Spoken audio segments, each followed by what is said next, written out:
cruzamento aí de dados com o que foi declarado e com o que era recebido nessas instituições, salões de beleza, clínicas de estética, e esse cruzamento de dados mostrou que a declaração não era fiel, é isso? É isso mesmo, né? Toda prestação de serviço, ela exige uma emissão de nota fiscal e o pagamento do imposto correspondente, né?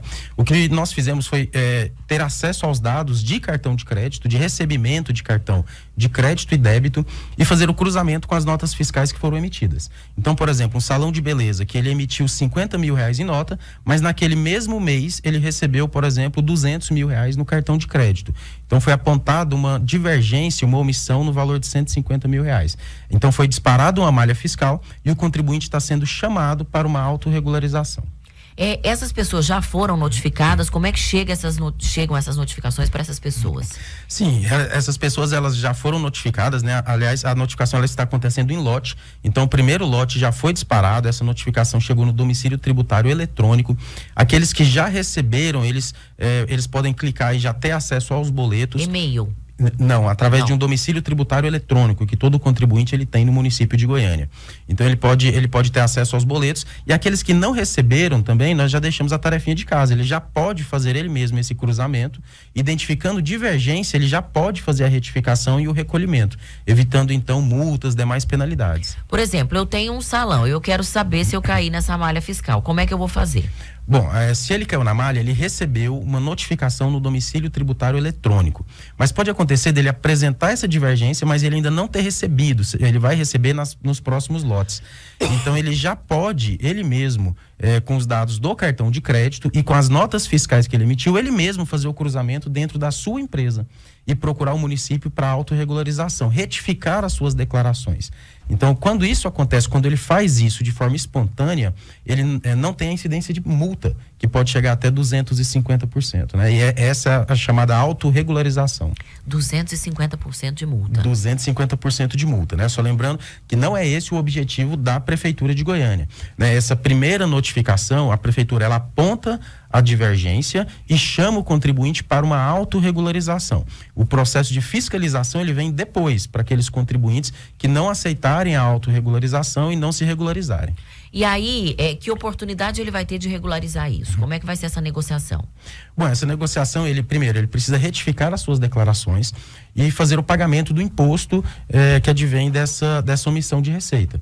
E ele pode pagar à vista ou pagar parcelado em até 40 vezes. E o prejuízo para quem não se regularizar?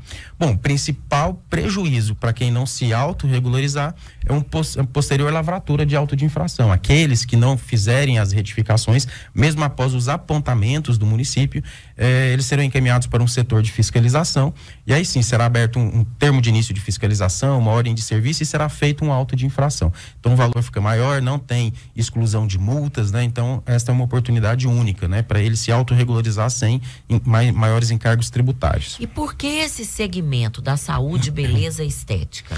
Bom, nós temos hoje na Secretaria de Finanças do município de Goiânia um setor de inteligência fiscal, que eles são responsáveis por vários cruzamentos de dados, né? E esses setores foram os que foi apontadas as maiores divergências, né? Então, no setor de estética, setor de estacionamento, bastante na área de marcenaria, né? Então, esses são os primeiros que foram, mas os demais segmentos, eles também vão receber malha fiscal até o final deste ano.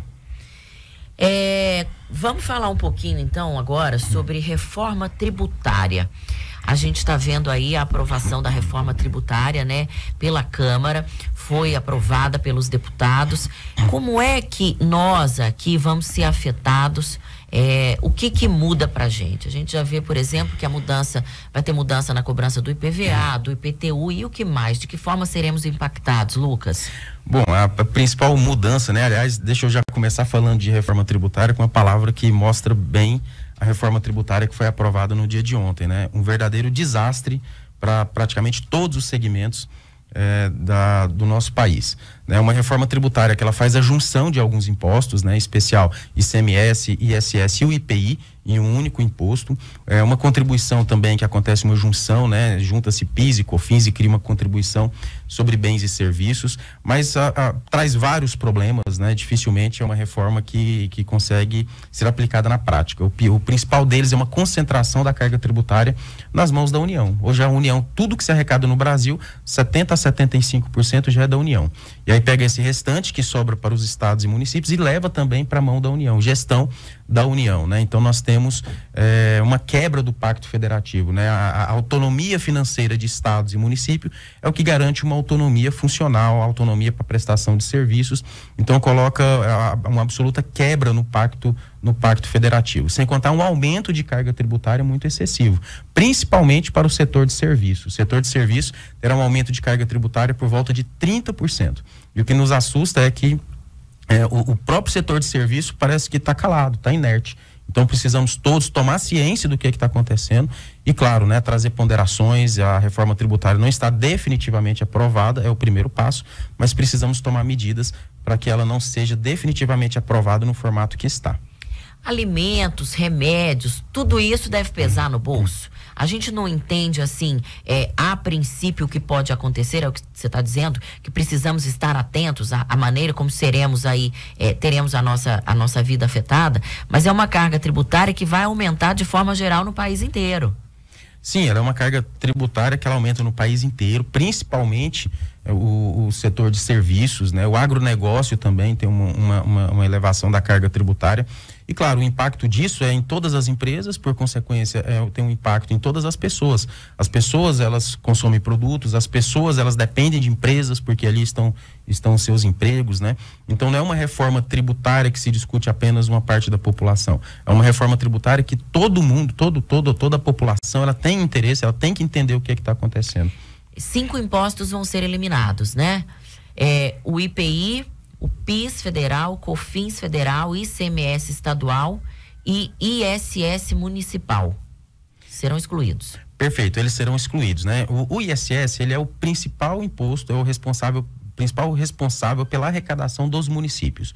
O ICMS é o principal responsável pela arrecadação dos estados, né? Fica fácil a gente imaginar os municípios sem o ISS, os estados sem o ICMS, isso tudo substituído por um imposto único que vai para as mãos do Poder Executivo Federal, né? Muito se fala por aí, pelos estudiosos, a volta do pires na mão, né? A volta não, como diz, a chancela da política do pires na mão. Governadores e prefeitos tendo que se curvar diante ao governo federal em busca de recursos. A proposta prevê aí a criação de um imposto, um IVA, o Imposto sobre Valor Agregado, né? Ele vai ser criado também, vai ser criado também um imposto sobre bens e serviços, o IBS, que vai substituir o ICMS, e o ISS dos estados, né?